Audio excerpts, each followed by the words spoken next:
Só para poder esclarecer, à medida que a gente vai conversando, eu realmente gostaria que a gente fizesse uma organização primeiro do conteúdo e a gente vai finalizar praticamente o nosso conteúdo na segunda-feira, para poder organizar a questão da avaliação. E aí eu vou disponibilizar isso para vocês. A previsão, então, gente, iniciou a gravação, então boa tarde a todos e a todas. O Ô, conteúdo da professor, avaliação. só na hora que você está aproximando ele perto, assim, que tá claro. Quando ele afasta um pouquinho, fica muito baixo. Tá ficando muito baixo. Não entendi. Quando você segurou e falou e agora, tava dando normal para escutar, mas quando ele parece que ele fica baixo do nada, fica ficando quase mudo, seu microfone. Tá, se tiver algum problema, podem me dizer que eu vou tentando organizar isso aqui. Viu, André? Mas a ideia da conversa de hoje é a gente organizar essa parte final do conteúdo da primeira avaliação. E é em função disso que eu gostaria de conversar com vocês hoje. A proposta é apresentar alguns dos materiais para fechar essa primeira parte do conteúdo, que são conceitos mais básicos de química geral, e aí a gente finaliza esse entendimento dessa primeira parte para poder fechar o conteúdo e eu vou repassar esse material para vocês para a gente poder fazer a avaliação já na semana que vem. Então, com isso, pessoal, eu vou perguntar se tem alguma dúvida, alguma coisa que vocês queiram que a gente retome a partir daqui. Eu estava organizando o material, ainda não teve aquele problema de retirada do material do Google Sala de Aula e ainda coloco esse material no dia de hoje, para a gente poder disponibilizar essas informações. De qualquer forma, tem algum conteúdo, alguma situação que vocês queiram comentar para poder dar início à conversa de hoje?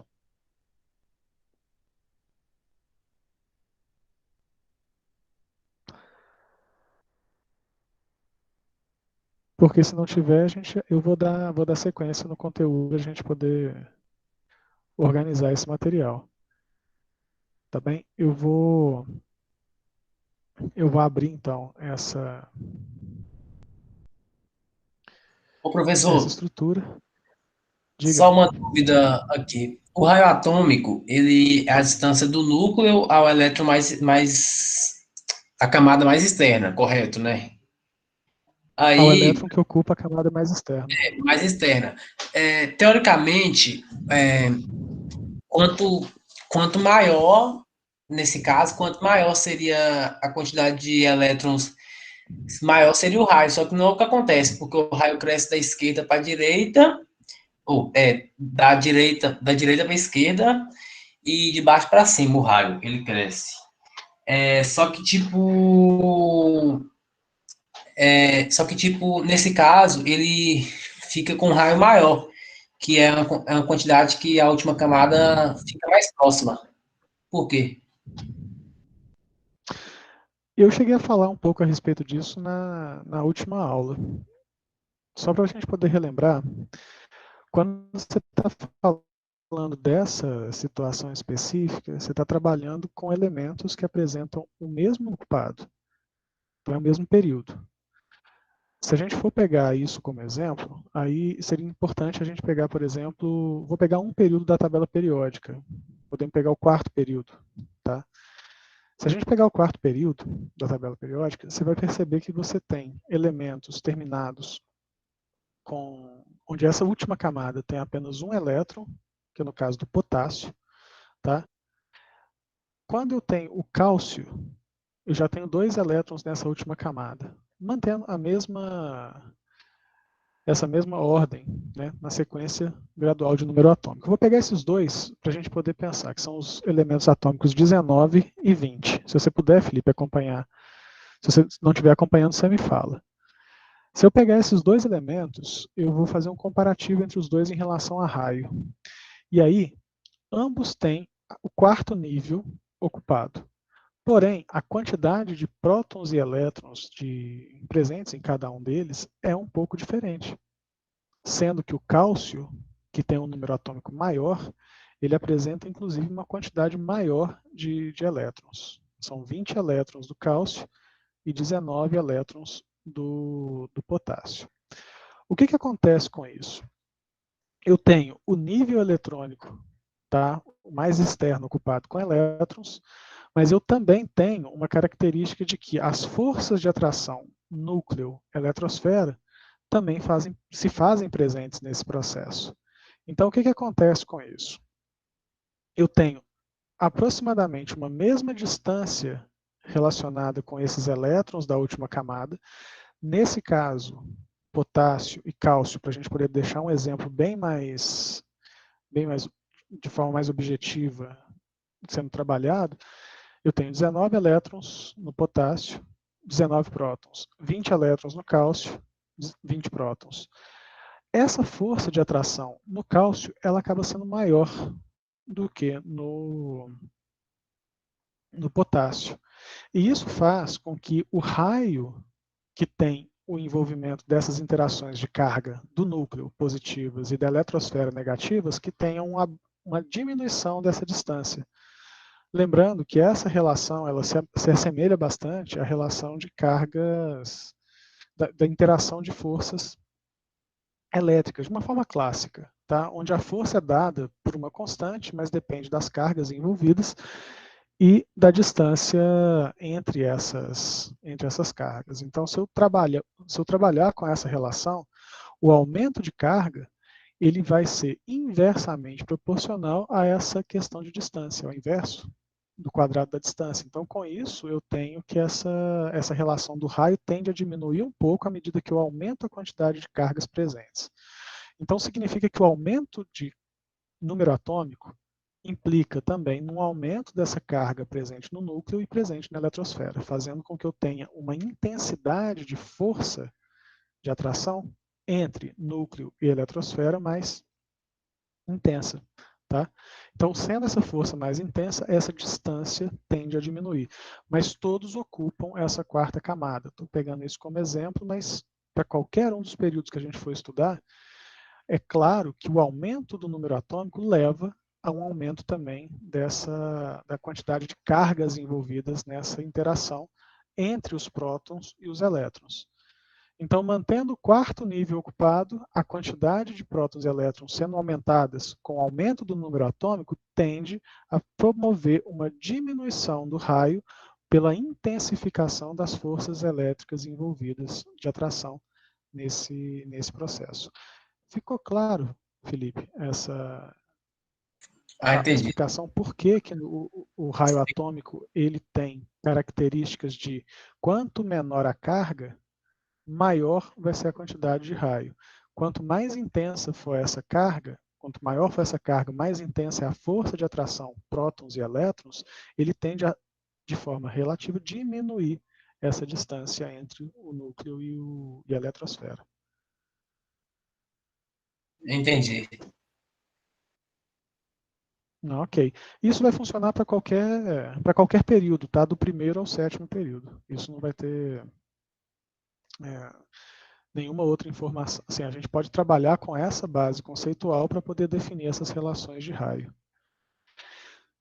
Felipe Jardim, a prova tem uma data marcada. Eu tinha agendado a prova para poder trabalhar com vocês a partir da semana que vem. A lógica é que eu forneça avaliação para vocês trabalharem com ela durante um tempo definido.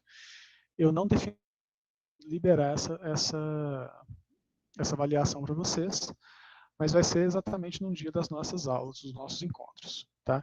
Então, esses encontros na Química Tecnológica 1 são comigo na segunda e na quinta e com a Flaviana na sexta. Então, eu vou deixar um tempo para que vocês possam construir essa solução dos exercícios, a fim que vocês consigam entregar isso também com um determinado tempo de organização.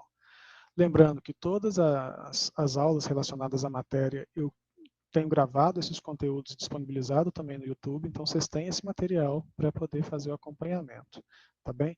No Google Sala de Aula está faltando material base, porque de alguma forma ele foi retirado de lá, eu não entendi o que aconteceu, mas eu estou recompondo esse material também para poder trabalhar isso com vocês. Ficou claro? Pela pergunta que você fez aqui no chat?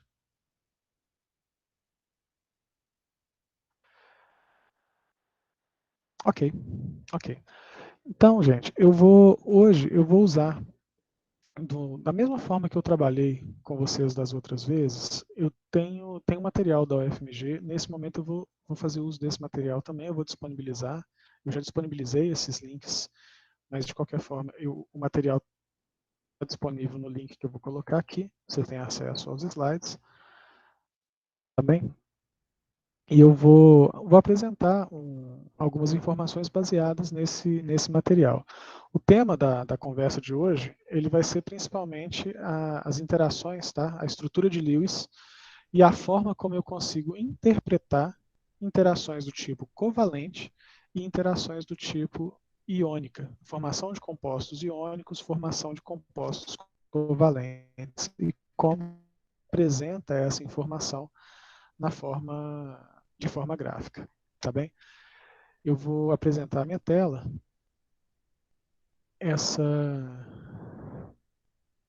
deixa eu trazer aqui.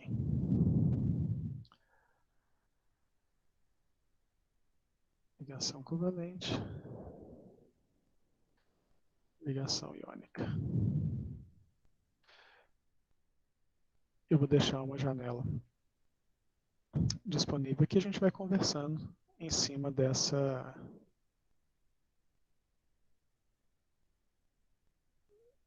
desse material.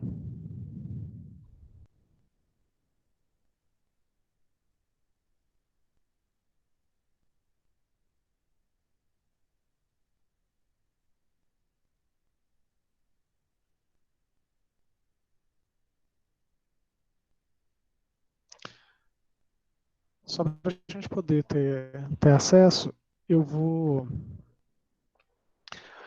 O site que eu falei com vocês é esse site da UFMG, que apresenta essas diretrizes para aulas. Então, esse material disponibilizado do Departamento de Química, eu vou usar como base essas informações sobre ligação covalente e estrutura de Lewis, que é a aula definida como aula 13, e vou usar também a aula 12 como ligação iônica. Então, eu vou começar pela aula 13, por causa das características de continuidade do conteúdo que a gente tem trabalhado. Então, essa ligação covalente, tá?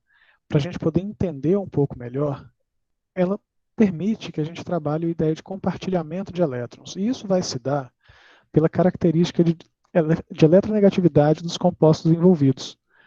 Quando essa atividade não tem uma diferença tão grande, o que acontece é que esses núcleos atômicos interagem de forma que esse elétron que participa dessa interação, ele é compartilhado entre as duas nuvens eletrônicas. Então, quando a gente trabalha essa relação, a gente tem como forma de conduzir esse entendimento baseado numa relação, tá? Que é definida pela teoria dos octetos, que é o seguinte: quando uma ligação química ocorre, o que acontece é que essa interação entre os dois elementos presentes, tá, que participam dessa interação, eles, com compartilhamento de elétrons, ele passa a ter a configuração eletrônica do gás nobre mais próximo. No caso do hidrogênio, ele toma a configuração do hélio, com 2 elétrons, tá? Como aparece aqui embaixo, no nível 1s2. Mas a gente tem também a formação dessas ligações, e aí o exemplo que está trazido aqui é o hidrogênio e o cloro, que apresentam diferença de eletronegatividade. Nesse caso, o cloro acaba sendo mais eletronegativo do que o hidrogênio, fazendo com que a gente tenha uma polarização dessa molécula e a nuvem eletrônica ela acaba ficando mais próxima do cloro. Então, na formação do HCl, o que a gente tem é uma densidade de carga positiva, próximo daquele elemento menos eletronegativo, e uma densidade de carga negativa mais próxima do elemento mais eletronegativo. Então, o que a gente tem aqui, o compartilhamento desse um elétron do hidrogênio junto ao cloro, faz com que eu tenha a configuração para o cloro equivalente a um gás nobre, tá, com terminação S2P6, e da mesma forma, esse mesmo compartilhamento faz com que o hidrogênio tenha a configuração do hélio com a configuração 1s2. Isso porque o único elétron do hidrogênio ele é compartilhado com o cloro e esse elétron passa a fazer parte dessas duas nuvens eletrônicas presentes nesse sistema. Então, quando a gente trabalha essa interação do tipo covalente, onde ocorre o compartilhamento desses elétrons, é comum a gente utilizar a estrutura de Lewis para poder fazer essa assim, a descrição de como essas ações ocorrem. Esse par de elétron ligante, que é o elétron, ou par de elétron compartilhado entre os diferentes elementos, eles podem ser representados na forma de pontos, tá? Entre esses elementos, mas é bastante comum que a gente trabalhe essa relação na forma de um traço, interagindo um elemento com o outro. Esse traço ele representa a presença de dois elétrons, formando uma ligação que vai ser de elétrons compartilhados entre esses elementos. No caso aqui eu tenho o flúor 2, tá? A molécula de flúor. Eu tenho essa interação com os elétrons que a gente diz par de elétron ligante, e a gente tem os elétrons não ligantes, que também são colocados na forma de pares. E aí eu tenho, com essa configuração, a estruturação de sistemas, tá, de moléculas, onde eu tenho traços indicando pares de elétrons ligantes e os elétrons na forma de pares, mas representados como ponto, sendo apresentados de forma que é importante que a gente reconheça quantos dos elétrons fazem parte dessas interações entre diferentes elementos e quantos desses elétrons permanecem na eletrosfera dos elementos envolvidos, mas que não fazem parte de ligação. Isso é especialmente importante quando a gente começa a entender e melhorar a compreensão sobre os mecanismos de interação entre diferentes compostos.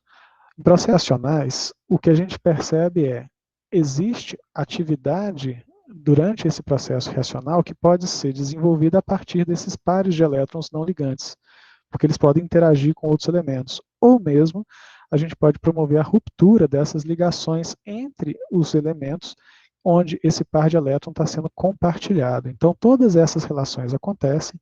Identificar aonde permanecem esses elétrons não ligantes. Alguns elementos apresentam esses elétrons não ligantes, como é o caso do oxigênio aqui na molécula de água. Outros não apresentam esses elétrons não ligantes porque eles simplesmente não existem na eletrosfera dos outros elementos, como é o caso do hidrogênio.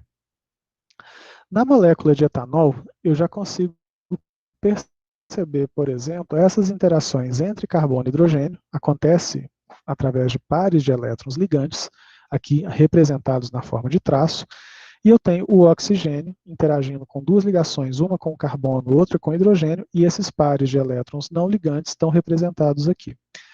Na estrutura de Lewis, a gente não tem a informação sobre a geometria dessas moléculas, tá? Mas a gente tem o reconhecimento de quais são os elétrons que estão sendo compartilhados entre diferentes elementos e aqueles que permanecem na condição de elétrons não ligantes.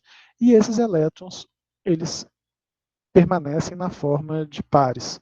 Se a gente voltar lá na configuração eletrônica, a gente vai perceber, por exemplo, que esses pares de elétrons não ligantes, eles ocupam orbitais. Esses orbitais que não fazem, ou que não estão envolvidos no processo de interação entre os outros elementos. Então, quando a gente trabalha a estrutura de Lewis, o primeiro ponto é entender qual que é o átomo central. Então, se eu tenho algumas relações dessa, e esse átomo central normalmente é aquele que vai compartilhar esses elétrons, e muitas vezes são elementos mais eletronegativos, esses átomos, então, eu vou determinar o número total de elétrons de valência. Esses elétrons de valência, eles são aqueles representados pela característica de estar mais afastado do núcleo atômico, mais disponíveis para essas interações entre diferentes elementos, e eles são capazes de formar ligações covalentes simples entre cada par de átomos. Então, essas interações elas vão acontecer com esses elétrons que estão sendo compartilhados. Cada par de elétron faz uma ligação simples. Eu posso ter, em algumas situações, a formação, inclusive, de ligações múltiplas. Como que isso é possível? Fazendo com que eu tenha o compartilhamento, tá, de mais do que um par de elétrons. Nesse caso, eu vou ter alguns pontos aqui que vão ser importantes. O carbono, tá, ele tem 4 elétrons na sua última camada. O oxigênio, ele tem 6 elétrons na última camada. E aí, com isso, eu passo a ter 4 elétrons do carbono e 12 elétrons relacionados aos 2 oxigênios presentes na molécula de CO2. Quando a gente percebe essa interação, eu vou pegar essa segunda imagem aqui para a gente poder interpretar um pouco melhor. Eu tenho a ligação com o compartilhamento de 2 elétrons, carbono e oxigênio. Isso acontece com um oxigênio do outro. Só que, quando esse compartilhamento acontece, eu tenho 2 elétrons pela ligação e mais 6 elétrons divididos em pares em estruturas que são de pares de elétrons não ligantes. Se eu olho para essa estrutura do oxigênio, eu começo a perceber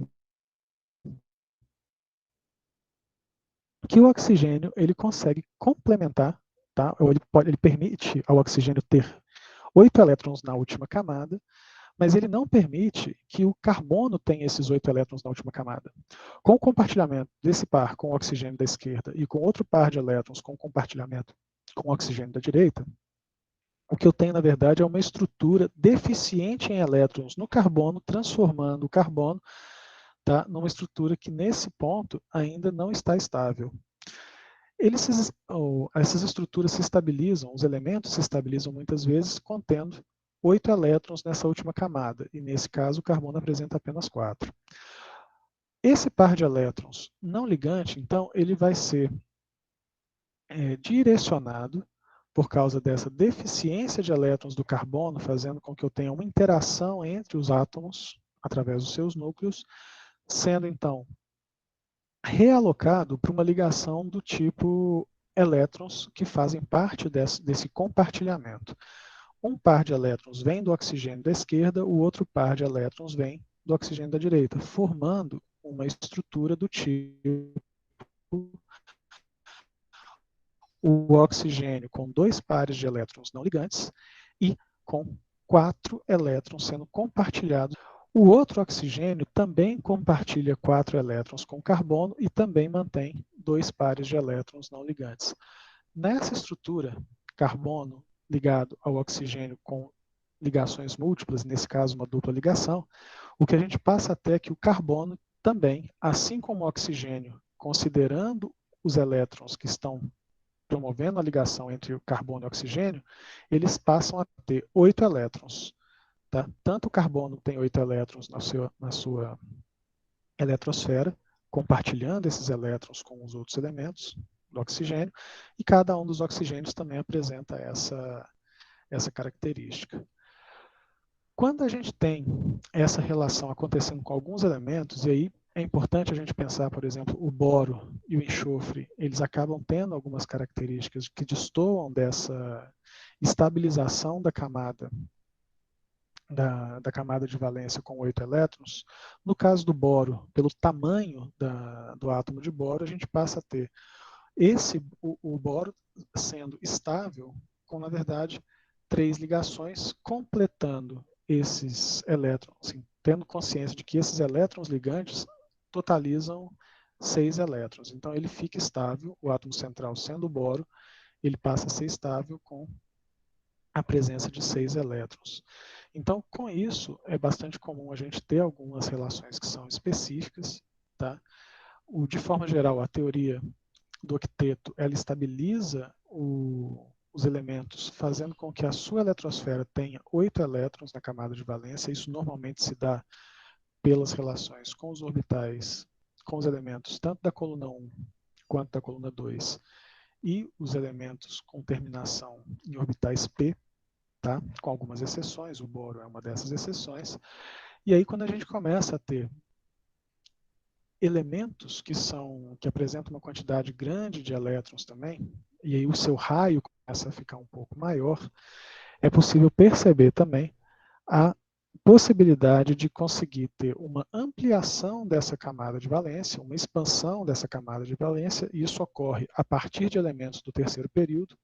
Então, elementos do quarto período, que são átomos maiores, do quinto, sexto e sétimo período também são átomos maiores, ele permite que átomos menores consigam ser reorganizados ao redor da sua eletrosfera, fazendo com que exista uma capacidade de adaptar dentro do que a gente entende por radical livre. Radical livre, a gente precisa entender a ideia do que é um radical, tá? O radical ele é formado a partir da quebra de uma ligação entre dois elementos, de tal forma que essa quebra faz com que um átomo receba um elétron dessa interação e o outro átomo receba também um elétron dessa ligação. Então, aquele elemento que recebeu um elétron, ele passa a ter a característica de radical. Esse radical, ele é bastante reativo, tá? E muitas vezes a gente tem processos industriais que utilizam radicais livres para iniciar processos. Principalmente, hoje, se a gente for pensar a produção de material polimérico, de plásticos, ele usa iniciadores que são à base de radicais livres. Mesmo no organismo, a gente também tem a presença de radicais livres promovendo a interação entre esses radicais e outras moléculas presentes. Então, os radicais livres eles são bastante reativos e eles ocorrem a partir da quebra dessas ligações covalentes entre diferentes elementos. Energia térmica, mas pode também ser feito a partir de radiação. Tá? Então, o efeito da radiação, o efeito da luz, tá, da radiação eletromagnética, é capaz de promover esses radicais. Há exemplos também da formação espontânea de radicais. Isso acontece, por exemplo, nos peróxidos. Então, se eu tenho peróxido de hidrogênio, ele naturalmente tem uma tendência de que essa ligação entre os dois oxigênios desse peróxido aconteça a cisão, cada um desses radicais formados passa a ser um iniciador de processos reacionais. Tá? A gente dá o nome de reações radicalares para essa estrutura e é importante a gente reconhecer que elas também existem. Então, quando a gente trata desses elementos, a gente tem essa característica de reconhecer que essas interações acontecem com par de elétron, a ruptura dessas interações na forma de uma cisão, que a gente chama de cisão homolítica, onde cada um dos elementos recebe um elétron, ele se transforma, então, no que a gente reconhece como um radical livre. Tá? Um efeito importante, também com relação às ligações químicas, é o efeito definido como ressonância. A ressonância ele é para deslocalização desses elétrons que participam dessas interações entre diferentes elementos, de tal forma que o processo de desmobilização desses elétrons de uma ligação para uma outra ligação, fazendo com que você tenha o elétron percorrendo os diferentes sítios de uma determinada molécula, ele provoca a estabilização do sistema.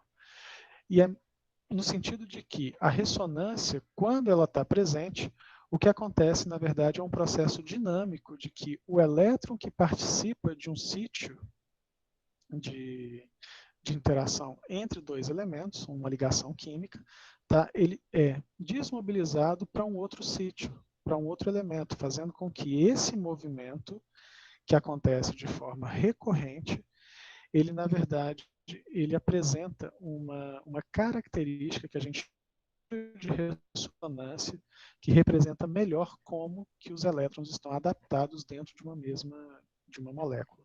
Tá? No caso do ozônio, eu tenho o átomo central de oxigênio e a deslocalização de um par de elétrons entre um oxigênio de um lado e outro oxigênio do outro, fazendo com que eu tenha uma carga positiva na molécula central de oxigênio e uma carga negativa sendo distribuída entre, na verdade, dois átomos, de tal forma que esse elétron tem a possibilidade de ser deslocalizado entre esses outros dois átomos de oxigênio. Isso se dá estabilizando a molécula com um ângulo definido entre esses diferentes átomos de oxigênio.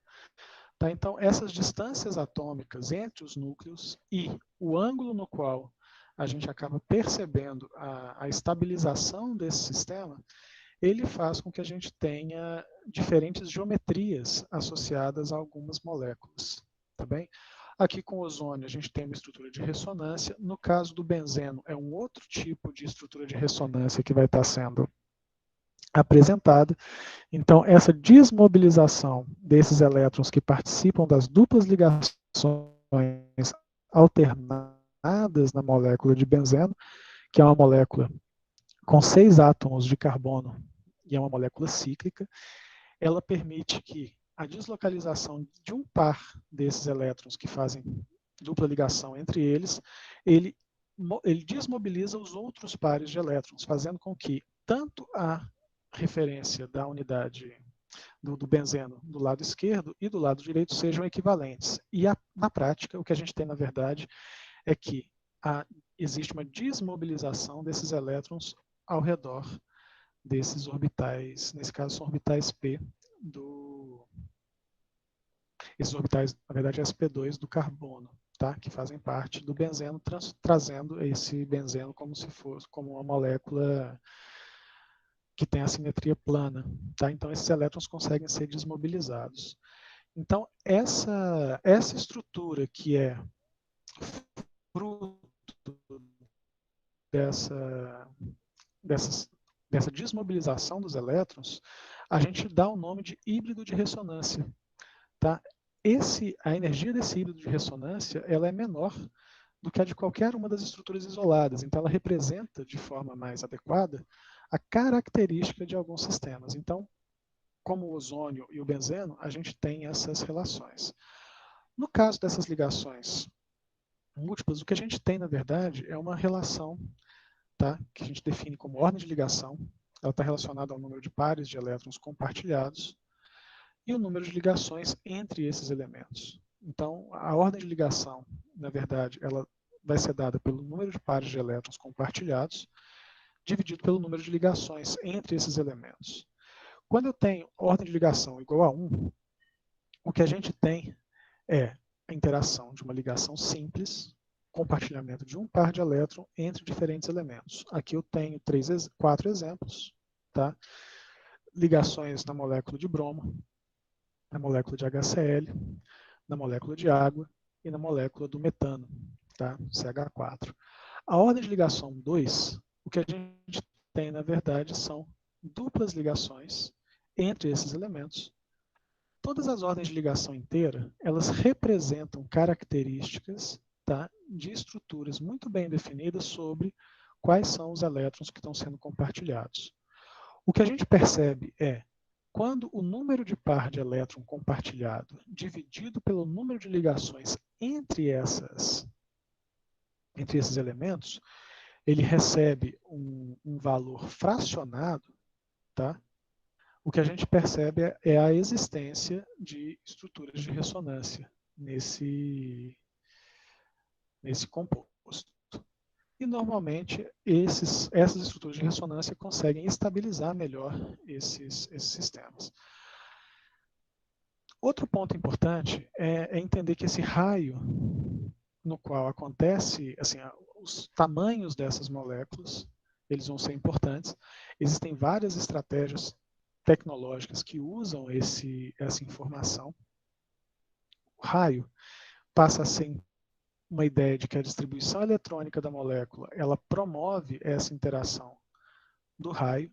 Quando ocorre a interação entre dois diferentes elementos, o comprimento dessa ligação entre esses dois elementos, tá, ele vai poder definir esse raio atômico covalente que ocorre quando da formação desses compostos. E esse comprimento de ligação, tá? Ele vai ser característico baseado, dependendo de cada elemento que está presente nesse processo. Mas o raio atômico covalente passa a ser, então, a metade do diâmetro, se a gente for pensar assim, entre o centro do átomo que está interagindo com o outro átomo. Então, aqui eu estou pensando em dois átomos interagindo, o centro desse núcleo atômico de cada um desses elementos, a metade dessa distância passa a ser o raio atômico covalente, que é a metade desse diâmetro. E esse raio atômico, dado como raio atômico de Van der Waals, ele vai ser definido pela distribuição eletrônica da molécula, que é o raio que a gente observa semelhante ao raio de um átomo isolado. Tá bem? A questão da presença dessa interação, isso modifica um pouco essa distribuição eletrônica dos diferentes elementos. Como forma da gente poder perceber a dimensão na qual a gente está conversando sobre raios atômicos, eles são ordem de picômetros. Um picômetro é equivalente a 1 vezes 10 a menos 12 do metro. Tá? E aqui eu tenho essas informações para esses raios covalentes em relação ao carbono, nitrogênio e oxigênio, tá? Tal que o flúor, que é o elemento mais eletronegativo, ele consegue apresentar um raio covalente um pouco menor do que as demais estruturas, seguido do oxigênio e do nitrogênio. Então, quando a gente tem essas informações, a gente começa, então, a trabalhar com elas em termos de ordem de ligação evidente. Esse, na verdade, acaba sendo uma forma de dimensionar essas interações químicas entre os diferentes átomos, sejam eles com ordem de ligação 1, 2 ou 3, ou mesmo estruturas de ressonância. Mas, por outro lado, a gente consegue perceber que essas relações modificam, uma vez que a gente modifica também os elementos que estão interagindo entre si, as distâncias médias entre os seus núcleos atômicos. Então, é esperado que a ligação carbono-carbono, vou pegar ele como exemplo, se eu substituo um átomo de carbono por um outro elemento, isso vai ter implicação nas distâncias entre esses dois elementos, formando uma ligação química. Então, essas distâncias elas podem sofrer interferência ou mudança no seu tamanho a partir do momento que eu tenho uma organização do entorno dessa substância, desse elemento. Então, os tamanhos de ligação eles variam dependendo da ligação e dependendo de como essa interação está acontecendo dentro de cada molécula. Quando a gente tem... Ô professor, Diga. então isso seria que o flúor, ele reagindo, ele fazendo uma tripla, ele consegue fazer uma tripla com ele mesmo? Seria tipo o mais próximo possível. Não, o flúor ele não consegue fazer uma tripla ligação, e aí a gente pode pensar o porquê disso. Ele tem quanto na última camada? Qual é a Ele característica do flúor? Só para a gente poder pensar isso junto. Qual Deixa eu olhar na que é tabela. a distribuição? Está lá no... Ele tem a terminação, tá? 2S2, 2P5. Para ele se transformar, para ele poder estabilizar a sua última camada, ele só consegue adaptar um elétron. E por ele ser mais eletronegativo, ele consegue atrair para próximo de si esse elétron. Tá bem? Se ele só consegue atrair um elétron e ele só tem um elétron não emparelhado, tá? Um elétron desemparelhado, ele só consegue fazer uma ligação simples e não uma ligação tripla. Ah, tá. Então, por esse motivo, ele não tem o menor raio, né? Se ele conseguir fazer uma tripla, como ele é o mais eletronegativo, ele seria o mais próximo, no caso. Mas ele não consegue, né? Pois é, existe um limite dessas interações acontecendo com os elementos. E esse limite vai ser justamente a quantidade de elétrons na última camada. Para formar uma ligação química, a quantidade de elétrons, incluindo os elétrons compartilhados, eles acabam tendo o número de 8 elétrons como uma característica típica, tá?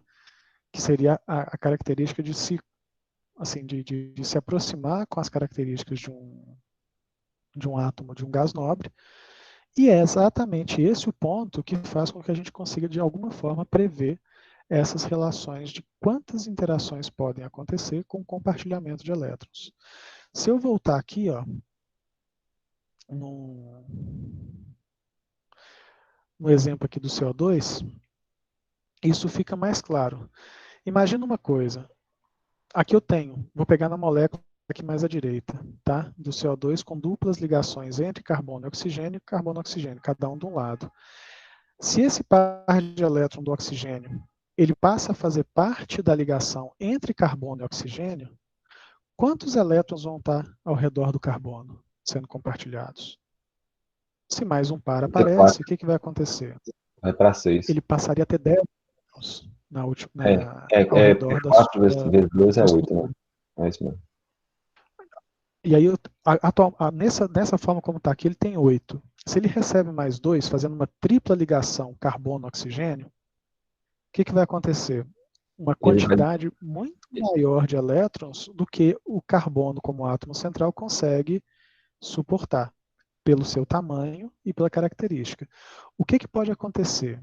Se o átomo de carbono for substituído por um outro átomo com um raio muito maior, e nós estamos falando a partir da terceira camada, tá?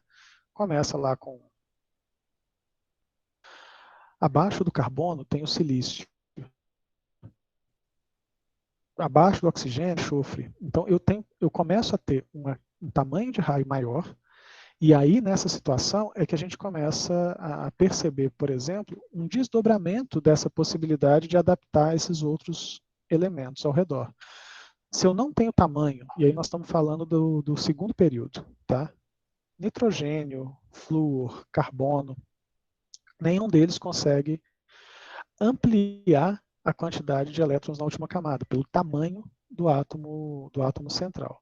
O que acontece, na verdade, é igual acontece com o boro. O que pode acontecer é ele ser muito pequeno e ele não conseguir adaptar mais do que 3 pares de elétrons, fazendo com que ele permaneça estável com 6 elétrons na última camada. Mas não acontece, por exemplo, o efeito inverso. Por exemplo, o boro ia adaptar... Assim, ele não consegue adaptar 8, ele não conseguiria adaptar 12. O carbono, ele também não consegue adaptar mais do que 8 elétrons na sua última. Ficou mais claro? Ficou mais clara essa conversa? Não, então tá. Ficou, Até para a gente então, os poder... átomos maiores conseguem fazer mais ligações. Conseguem fazer triplas e mais Eles ligações mais conseguem complexas. adaptar. Ele vai ter uma relação um pouco mais complexa dessas interações mesmo. Tá? Então é isso que pode acontecer. De forma típica, o que a gente percebe? Que cada elemento ele consegue adaptar 8 elétrons na sua última camada. E é nessas interações com compartilhamento de elétron que a gente diz, eu tenho o que a gente reconhece como a regra do octeto. Eu estabilizo um determinado elemento quando eu permaneço com 8 elétrons na sua última camada, e a gente consegue perceber isso em vários exemplos de moléculas na natureza, tá? que são estáveis.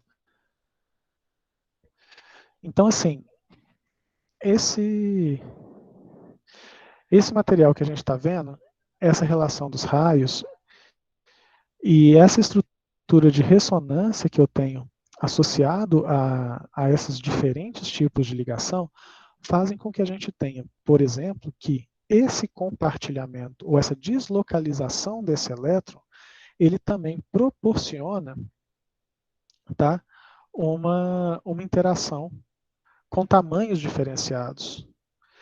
E é possível que a gente consiga representar essas estruturas de ressonância através dos seus híbridos de ressonância, tá? Para poder interpretar um pouco melhor assim, a existência e a estabilidade de alguns determinados compostos. Tá? Então, aqui eu tenho o CO3 2-, que é o íon carbonato. O íon carbonato ele tem uma estrutura de ressonância fazendo com que essa dupla ligação, ela na verdade acontece não apenas com o oxigênio, mas ela pode acontecer com qualquer um dos 3 oxigênios. E como isso é possível, o que acontece é, esse par de elétron que está sendo compartilhado com o oxigênio, ele ocorre prática compartilhado com os 3 oxigênios ao redor do carbonato. Da mesma forma Ah, e que fica tirando esse par de então, né? elétrons, ele fica, na verdade, deslocalizado em toda a estrutura. Ele não tem uma Ele não posição tem um fixo, não, na né? molécula Ele fica cada hora em um. específica, ele não é fixo. Ele fica em cada hora em um. E o fato de ele estar a cada hora num determinado átomo de oxigênio compartilhado com o carbono faz com que essa estrutura seja mais estável do que outras estruturas, tá? Então, Mas a é uma estrutura de ligação mais ressonância, forte, ela então, né? promove, Quanto mais ela promove próximo, uma mais interação forte. mais forte. Em Quanto mais geral, rápido, sim. assim, né? Ah, em geral, né? Não é todos os casos. É porque a gente pode ter, por exemplo, o seguinte: aqui nós estamos trabalhando como base conceitual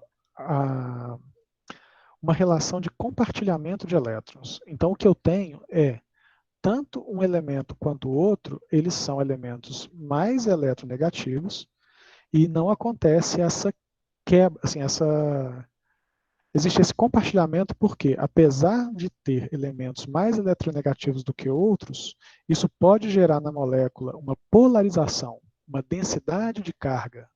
Significa onde esse elétron ele fica com mais frequência, fica negativo, e uma densidade de carga positiva, que é uma região onde esse elétron ele tende a permanecer também, porém com uma frequência menor. Então, existe a base conceitual aqui depende desse compartilhamento e não da quebra. Se eu tenho, por exemplo, 2 elementos interagindo, que a diferença de eletronegatividade é muito grande, o que vai acontecer?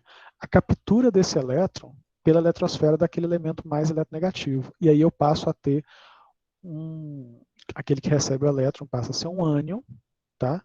Que é um íon de carga negativa, e aquele que perdeu o elétron passa a ser um cátion, que é um íon de carga positiva. Nesse caso, a gente está falando de compartilhamento, que é a natureza dessa interação que a gente está conversando aqui.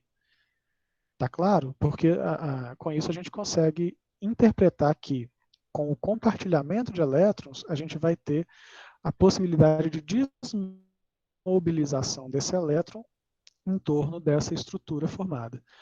A estrutura de Lewis, que é essa estrutura de traços e pontos que representam pares de elétrons ligantes e elétrons não ligantes, tá? Ele vai ser importante para a gente reconhecer como que fica a distribuição dessa camada de valência frente às ligações que esses elementos são capazes de realizar. Até aqui está claro? Sim. Ótimo. Porque quando a gente começa a estudar a respeito dessas ligações, o que normalmente acontece é que 2 efeitos são previstos. Se eu tenho a formação de uma ligação química, eu também posso ter a química. Como que esse processo acontece?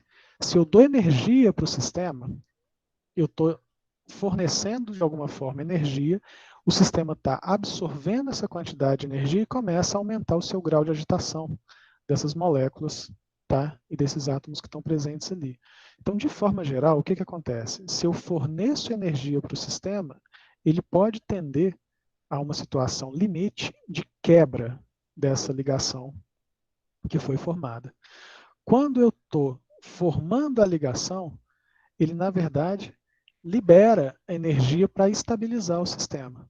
Então, todo o processo de formação de ligação química e de quebra de ligação química envolve energia. Porém, de forma que cada interação dessa tem uma quantidade de energia muito bem definida em módulo. Então, por exemplo, eu tenho a interação carbono-carbono, essa interação vai ter uma quantidade de energia envolvida, tanto para poder formar essa ligação, quanto para poder quebrar essa ligação. Em módulo, elas são equivalentes. Porém, a quebra de uma ligação química, ela demanda, tá, absorver energia.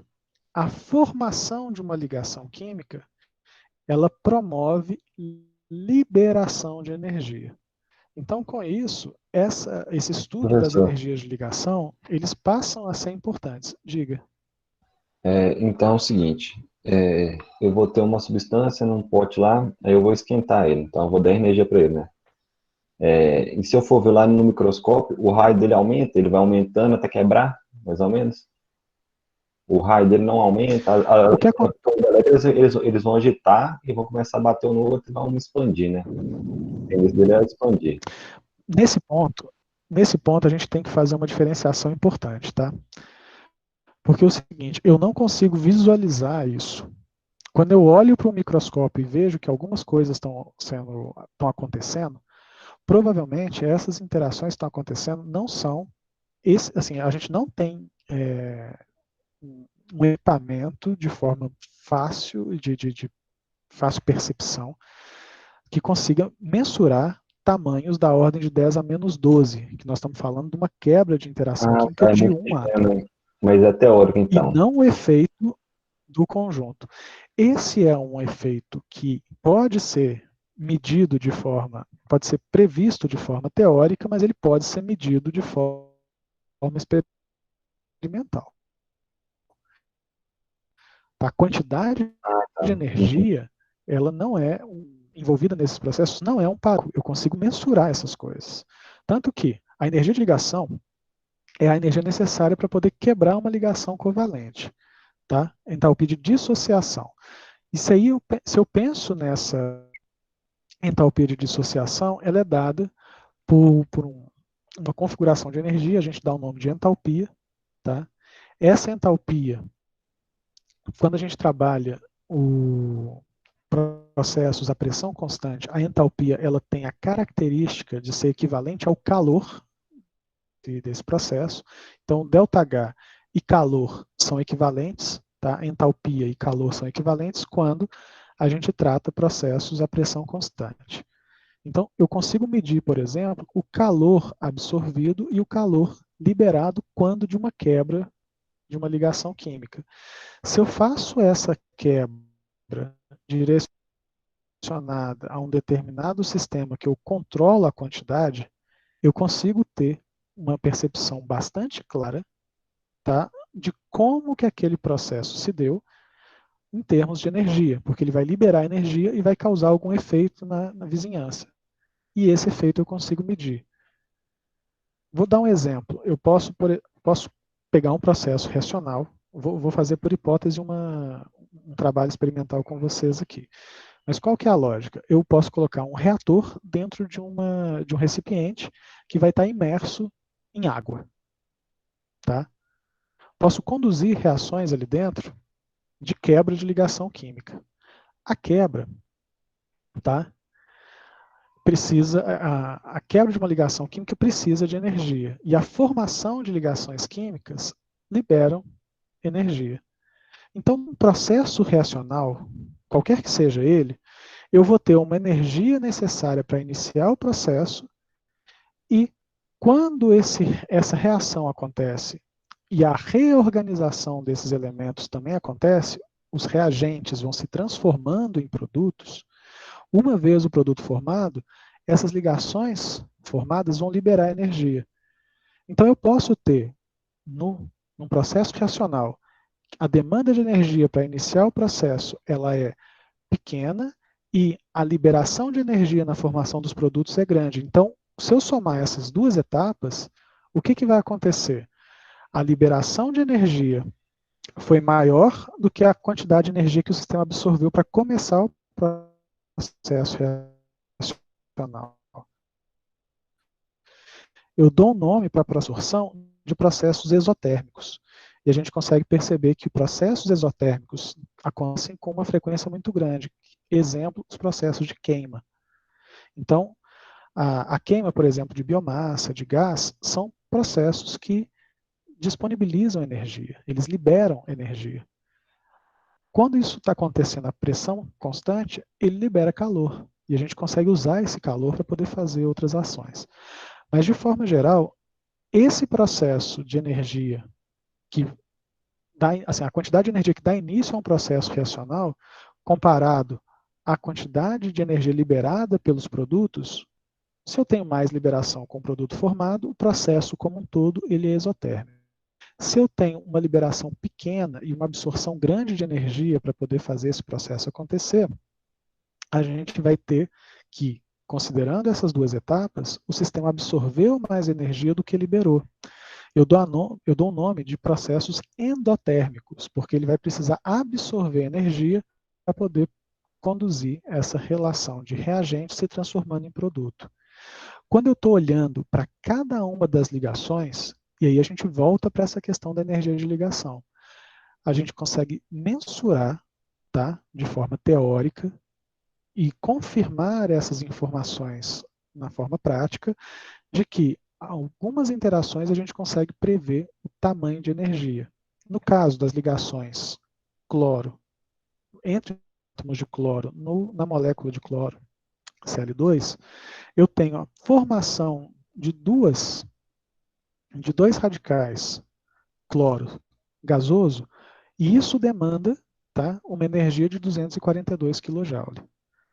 Como acontece, nesse caso, quebra de ligação, para acontecer a quebra, eu tenho que colocar energia no sistema. Então, essa quantidade de energia, esse ΔH que está apresentado aqui, ele assume um valor positivo, porque o sistema precisou ganhar energia para fazer com que esse processo acontecesse.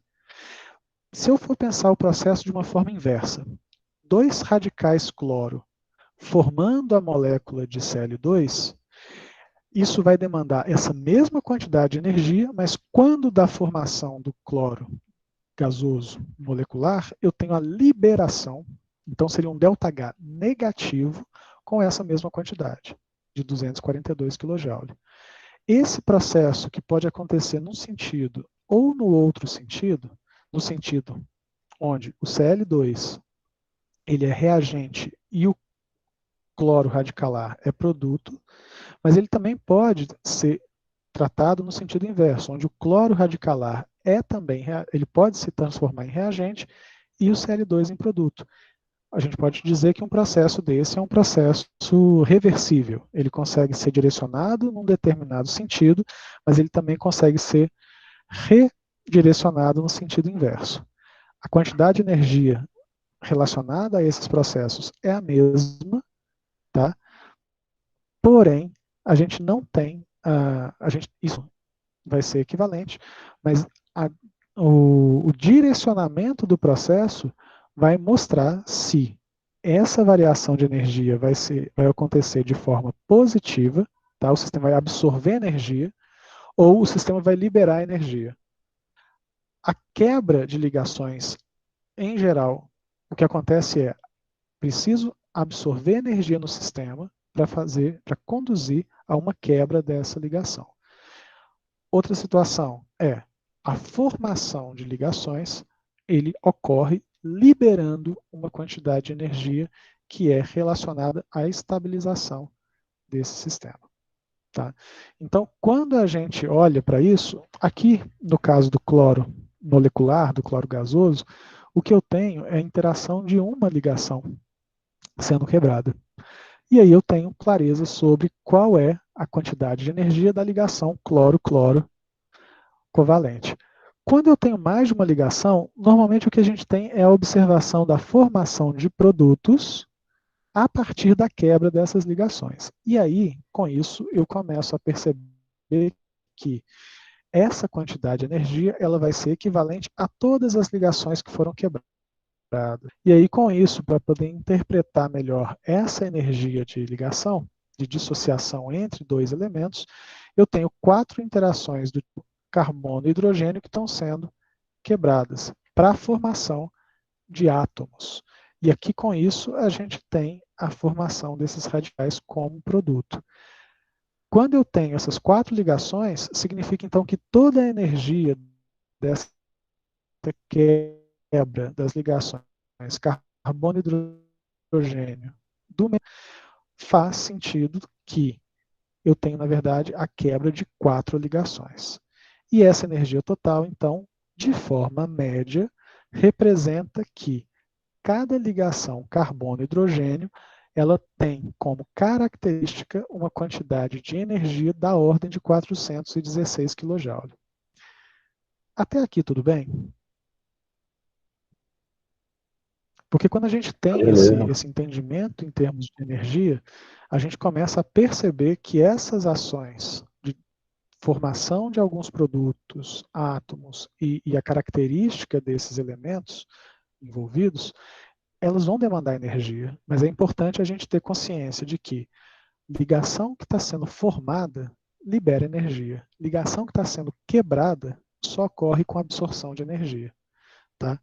E aí, nessas energias de ligação, a dissociação desses elementos formando átomos, o que a gente tem na prática é uma energia média das ligações. Vou pegar como exemplo, eu vou voltar aqui no slide anterior, só para a gente poder pensar a respeito do CH4. Tá? O CH4 é a molécula de metano. Tá? Essa molécula de metano tem 4 ligações carbono e hidrogênio. E aí eu queria que a gente pensasse junto e fizesse uma reflexão.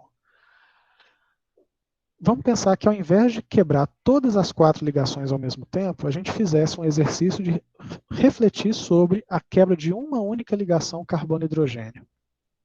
Tá? Vamos supor que essa quebra de ligação tenha uma energia definida, e essa É uma energia é ligação A. simples, no caso. A ligação simples, carbono e Simples, né? hidrogênio. Eu tenho 4 ligações que acontecem carbono e hidrogênio no CH4, tá bem? Vamos supor que a gente tenha a quebra de uma ligação apenas. Isso tem uma quantidade de energia, tá? Eu vou definir essa quantidade de energia como o valor de uma letra A, tá? Quando eu tentar retirar ou quebrar a segunda ligação carbono-hidrogênio, eu vou gastar mais energia que A ou menos energia que A, ou exatamente a mesma quantidade? Alguém? Eu acho que é a mesma quantidade. Vamos imaginar então agora, com a quebra dessa ligação, ficou um elétron lá no carbono e o outro elétron ficou no hidrogênio, tá bem? E agora sobram 3 ligações carbono e hidrogênio, enquanto esse outro elétron também está presente ali. Nesse sistema, tá? Você concorda que o átomo de carbono, que é o átomo central, ele consegue interagir com esses outros elementos de forma diferente quando eu tenho CH3 radicalar, que ele tem um elétron só desemparelhado, ou CH4, que tem todas as ligações sendo formadas, é mais estável. Fica mais difícil retirar o segundo hidrogênio. Eu vou gastar uma quantidade A para tirar o primeiro hidrogênio, e eu vou gastar uma quantidade A mais alguma coisa para retirar o segundo hidrogênio. Se eu for retirar o terceiro, vai ser um pouco mais difícil ainda do que retirar o segundo. E para retirar o quarto hidrogênio, eu vou demandar uma quantidade de energia maior para poder fazer essas quebras. Então, toda vez que a gente for tratar energia de ligação, o que a gente tem, na verdade, são energias médias que são relacionadas a esses processos de ligações, sejam elas simples ou sejam elas ligações múltiplas. Essa tabela apresentada aqui, ela demonstra o seguinte, a interação que eu tenho. Vou pegar aqui, por exemplo, o iodo e o hidrogênio. Na ligação simples, ele tem uma energia média, tá, de 299 kJ por mol de ligações químicas, hidrogênio e iodo. Então, essa energia média, ela é importante para a gente poder pensar que, quando eu trabalho com energia de ligação, o ambiente químico no qual aquela ligação está envolvida, ele pode ser muito diferente. Então, por exemplo, a ligação carbono-iodo. Tá? Essa ligação carbono-iodo é uma ligação simples, que tem uma energia de 213. Só que o carbono faz 4 ligações. Ele está interagindo com o quê? Com 4 iodos, ou ele pode estar interagindo com 2 hidrogênios e 2 iodos, ele pode estar interagindo com 3 hidrogênios e apenas um iodo. Cada uma dessas interações, tá, ou dessas ligações, vai ter uma característica diferente em termos de energia. De forma média, como uma forma de prever essas energias envolvidas nos processos reacionais. E aí, eu entro na relação que eu estava contando com vocês. Para toda reação acontecer, Os reagentes recebem um pouco de energia, eles absorvem energia, passam por um estado de transição, que é um estado ativado, e a partir daí começa a formação dos produtos, que quando essas energias são, então, quando essas ligações são reorganizadas e são formadas novamente, ele libera energia. O saldo de energia absorvida e liberada é que vai mostrar para a gente que aquele processo reacional é um processo endotérmico. E o que isso significa? Que, considerando todo o processo, ele precisa de energia para poder acontecer, ele retira energia do meio para poder acontecer, ou exotérmica, quando esse processo ele libera energia para o meio quando ele acontece. Tá? Então, a gente tem essas relações e a gente consegue prever a quantidade de energia para poder trabalhar essas relações de quebra e formação de ligação a partir dessas características de cada uma das ligações formadas e quebradas. Sejam elas simples, e aqui a forma da gente fazer a leitura nessa tabela de ligações simples e a energia média de ligações está sendo dada aqui. Cada elemento da parte superior, considerando o elemento da parte tanto na horizontal quanto na vertical. O que eu tenho, por exemplo, o oxigênio interagindo de forma como uma ligação simples com o ele tem uma energia aproximada de 340 kJ por mol. Se eu for comparar o nitrogênio com o oxigênio, a interação simples oxigênio-nitrogênio tem uma energia de 201 kJ por mol. O iodo interagindo com ele mesmo, tá? Iodo interagindo com iodo, tem uma energia de ligação da ordem de 151 kJ por mol. Se essa ligação iodo-iodo vai ser quebrada, tá? Ele vai absorver uma quantidade de 151 kJ por mol. Se essa ligação iodo-iodo está sendo formada, o sistema, tá? O processo onde está acontecendo isso, vai liberar uma energia de 151 kJ por mol. Então, essa energia liberada, normalmente a gente apresenta isso como uma variação de energia negativa. Todo ΔH negativo, ou toda energia relacionada de forma negativa, significa a liberação de energia do sistema. Toda energia tratada como positiva significa que está havendo uma absorção de energia pelo sistema. Nessa tabela que está apresentada aqui, tá, tanto de ligação simples quanto ligação múltipla, entendam essas energias como módulo. Tá? E o efeito de quebra ou de formação de ligação, na quebra acontece a absorção, tá, de energia, e na formação de ligações acontece a liberação de energia. E isso vai acontecer dependendo do sistema que a gente está estudando. Tá bem? Gente, esse era um dos pontos que eu queria trazer hoje. Um dos efeitos relacionados com ligação química, ele tem a ver com as relações de energia que estão envolvidas nesse sistema também. E hoje eu queria trabalhar com vocês essa questão específica de ligações covalentes. Tá? Eu queria que vocês olhassem para esses slides novamente, dessem uma olhada na conversa que a gente está tendo hoje. Eu vou disponibilizar ela também no YouTube, para a gente poder deixar isso registrado. Mas qual que é a lógica? Eu queria que vocês olhassem para ligações covalentes e a forma como a gente consegue interpretar essas relações de formação ou quebra de ligações químicas. Esse é um dos pontos importantes, a gente vai dar continuidade, e eu gostaria que na segunda-feira eu vou pegar o último conteúdo do que a gente vai trabalhar para avaliação, e eu vou falar especificamente de compostos iônicos. E ao invés da gente ter a formação de compostos covalentes com compartilhamento de elétrons, o que a gente vai ter vai ser a característica de formação de íons, sejam positivos ou negativos, e a constituição de compostos iônicos. Tá? E como que a gente consegue interpretar isso. Pessoal, eu vou abrir para pergunta. Se alguém tiver alguma dúvida, fica à disposição para a gente poder conversar aqui. Mas até agora, vocês conseguiram, assim, entender essa questão do conteúdo? Está aberto. Se alguém quiser, pode abrir o microfone, pode abrir a câmera para a gente poder conversar. O conteúdo, sim. Eu queria saber uma coisa. Se teria como você dar uma... Não precisa ser avaliativo, não. Uma lista de...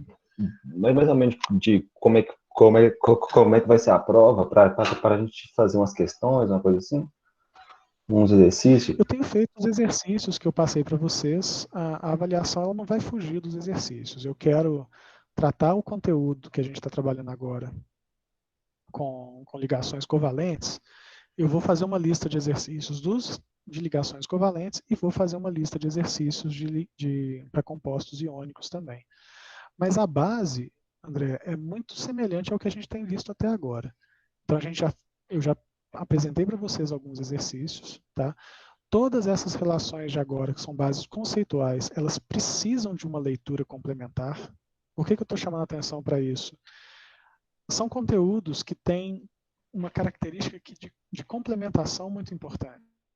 A construção desse entendimento depende eu acho que dessa leitura individual, tá? E de um tempo de amadurecimento desse conteúdo, para que essas relações entre teoria atômica, números quânticos, organização de eletrosfera, formação, por exemplo, de uma ligação química, e essa formação de uma ligação química envolvendo energia, é o caminho que a gente chegou até agora.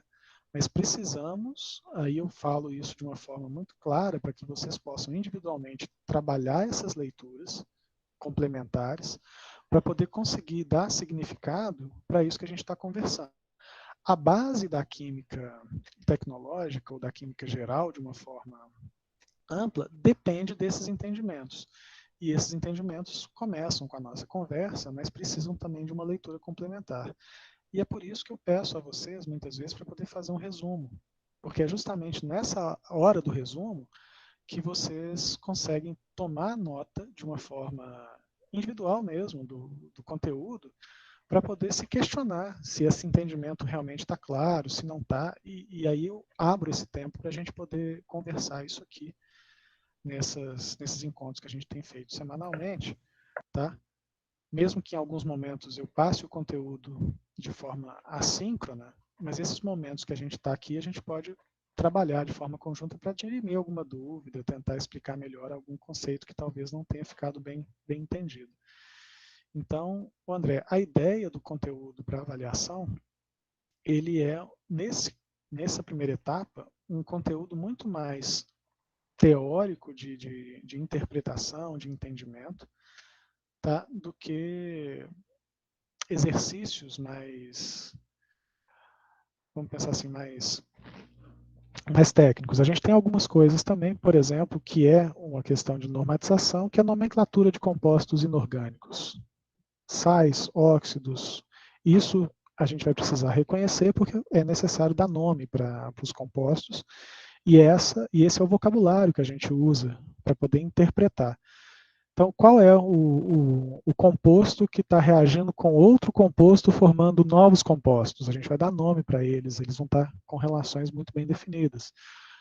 Ácido com base forma um sal. Que sal está sendo formado a partir de qual ácido e qual base? Ácido clorídrico com hidróxido de potássio vai formar um sal, cloreto de potássio e água. Então, falar a respeito de nomenclatura é dar significado para essas relações que a gente vai avançar um pouco mais para frente. De forma geral, são os exercícios que eu tenho passado. E a minha sugestão é que algumas desses exercícios, na verdade, são os resumos. Então, para até preparação para avaliação, eu normalmente separo metade do conteúdo da avaliação, ele é teórico, tá? Ele é de uma forma descritiva para que vocês possam apresentar esse entendimento. E metade da avaliação eu vou relacionar com a base conceitual que a gente tem trabalhado. Em que sentido? A nomenclatura, a parte de números quânticos, a parte que a gente tem também de organização, por exemplo, da camada de valência, a distribuição eletrônica de um determinado elemento. Então, tudo isso faz parte do conteúdo que a gente viu até agora. Então, eu vou organizar metade da avaliação com esses saberes e metade da avaliação com interpretação, que vai sempre relacionar dois ou mais conteúdos que são construídos de forma progressiva pelos encontros que a gente está tendo aqui. Ficou claro, André, a lógica? Porque, assim, Ficou. a ideia realmente é usar os conteúdos que a gente já viu e trabalhar essas interpretações correlacionando um conteúdo com o outro. Tá? Juan, É impossível. Diga, Robson. deixa eu te falar, você começou comentando no início da aula, mas eu não peguei direito. A prova, no caso, vai ter um tempo maior para poder ser feita? Você já pensou sobre isso? Já Sim, ela falou e vai eu ter um tempo perdi? maior para poder ser feito. Eu vou disponibilizar a prova para vocês num dia, tá? Para que ela possa ser entregue no mínimo 2 dias depois. Ah, sim, não, beleza, então. Mas o Tá? dia você não sabe ainda não, né? Eu quero fechar o conteúdo com vocês. Eu vou fazer uma aula de revisão. Depois dessa aula de revisão é que eu vou disponibilizar a avaliação. Então, a minha previsão é que esse conteúdo a prova seja disponibilizada para vocês na semana que vem, no dia 25. Tá? Ô, professor, e Ou a no dia 29, na segunda-feira da semana seguinte. São os 2 dias que eu tenho como previsão para poder disponibilizar a avaliação para vocês. Diga, alguém que queria comentar, pode abrir o microfone, fica à vontade. professor, a respeito da avaliação, vai ser tipo, por exemplo, vai ser quanto tempo para fazer? Você fala. Eu vou disponibilizar a prova para vocês ou no dia 25 ou no dia 29 e vou marcar com vocês com no mínimo 2 dias para que vocês entreguem isso via Google Sala de Aula. Professor, Diga, Renan. os slides que você tirou da sala de aula, você vai colocar eles perto da Vou prova colocar ele ou novamente lá sim. Vou colocar ele novamente lá sim. E eu já quero deixar isso lá disponível já no dia de hoje. Eu ontem tive alguns problemas, eu não consegui, eu tive que ter uma atividade na universidade e não consegui disponibilizar esse material. Mas, de qualquer forma, hoje, terminando as aulas de hoje, eu já consigo disponibilizar todo o conteúdo para vocês. Tá bem? Isso eu já deixo disponível para todo mundo. Pessoal, eu vou parar a gravação mas eu continuo aqui, tá? E aí,